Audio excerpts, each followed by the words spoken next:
on recent trends. The minister said the Department of Financial Assistance is also beginning to see more first-time applicants who have been unemployed or underemployed for the past 3 to 4 years. But he remains confident that new job opportunities will come online very soon.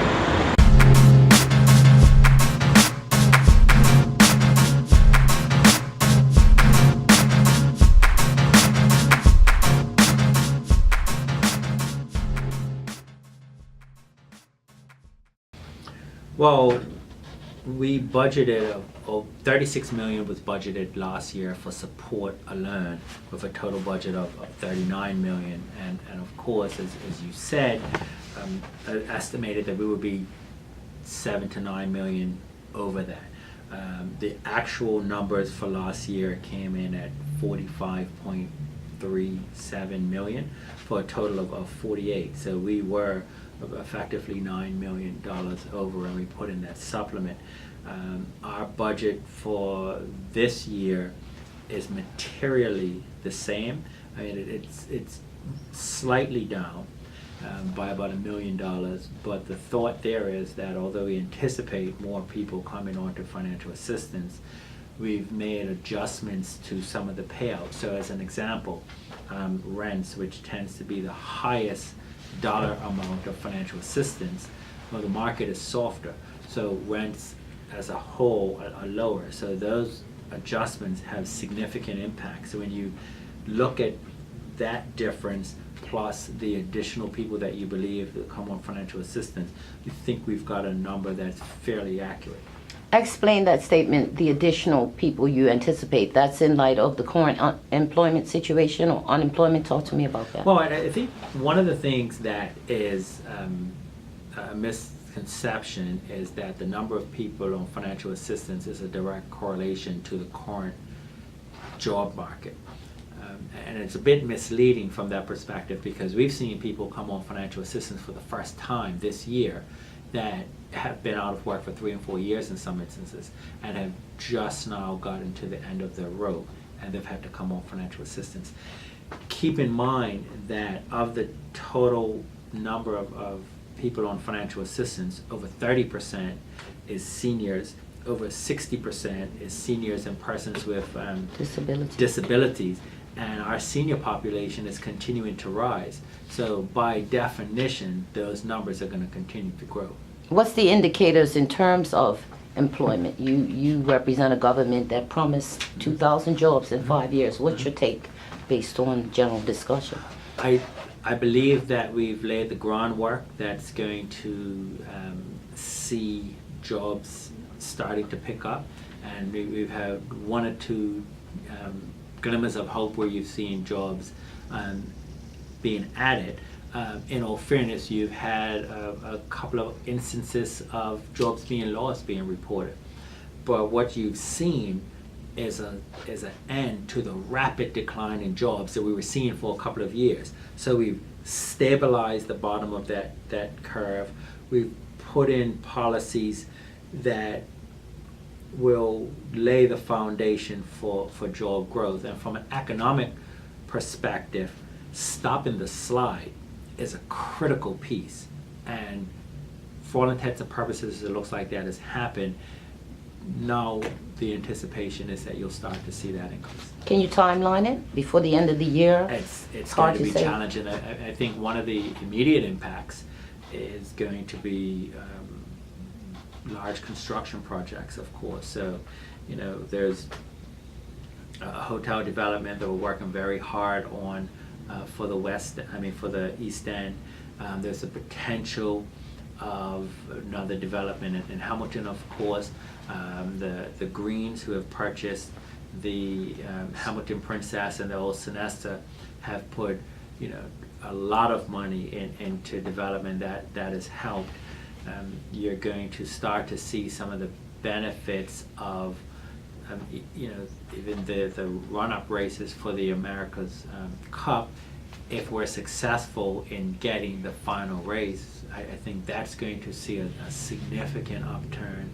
One of the things that's a unique dynamic to Bermuda is that the earnings low category is significant because it's not just not having a job, it's not having the second, and in some cases third job that people have relied on to support a lifestyle that we've had that has been, you know, above most places in the world. Interestingly enough, I think the statistics for able-bodied people on financial assistance, so able-bodied and earnings low, where we see that now at about 39%, and last year those statistics ended the year at about 41. So you're seeing, but those little changes in percentages are materially the same, of course, because you've got a population that's aging Yes. faster. Since we talked in January, you set up the hotline. We've averaged about 6 calls monthly.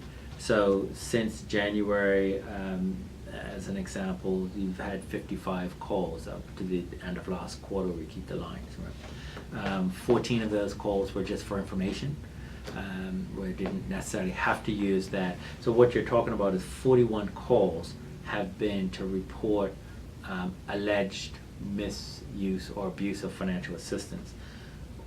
What's we found is that approximately 80% of those have, you know, 32 of those 41 calls have been substantiated cases of abuse or misuse or dishonesty in financial assistance. And so as a result, these people were cut off or Well, suspended? I think if there's a violation of financial assistance, according to the current legislation, the first time there's a 3-month suspension, the second time there's a 6-month suspension, the third time that can be for a year. So there are penalties in place, and it would just encourage people to be honest and let's work together. Financial assistance is meant to be a helping hand, a hand up, if you will, and unfortunately what financial assistance over the last decade or so has turned into or has moved more towards is you know, just a level of normal support.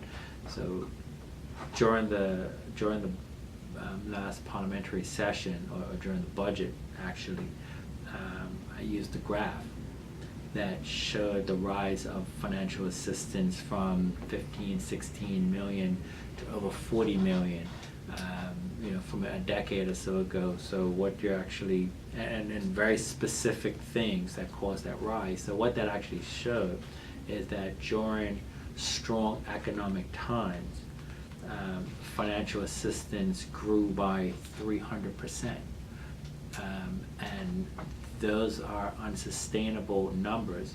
What sort of abuses did you find? Just generally. Well, I don't think I'm prepared to get into the details of that. I mean, Well, I'm saying is well, it... let's just say that I hear stories on a quite frequent basis where people would say that there's abuse going on. There's someone getting financial assistance to live in a house that they're not living in. There's someone that's working and not reporting their additional income. And I think that what we have to recognize is that government has, you know, government only has, and when I say government money is your money. It's the taxpayer's money. So I'm a custodian of the taxpayer funds, and the taxpayer only allocate so much to help. And you know, when we have someone that's in violation and we're not addressing it, that jeopardizes help for someone who really needs it. It's not just about a short-term solution, so you know, somebody runs away. You know, let's provide solutions that are going to not only help that person but help our community. And at the same time, you know, we're faced with having to pay, you know, $500 million of debt and interest and, you know, servicing and all of these things. So it's, you know, you're between a rock and a hard place, and you know, we are working in the best interest of Bermuda, because we're all in this together.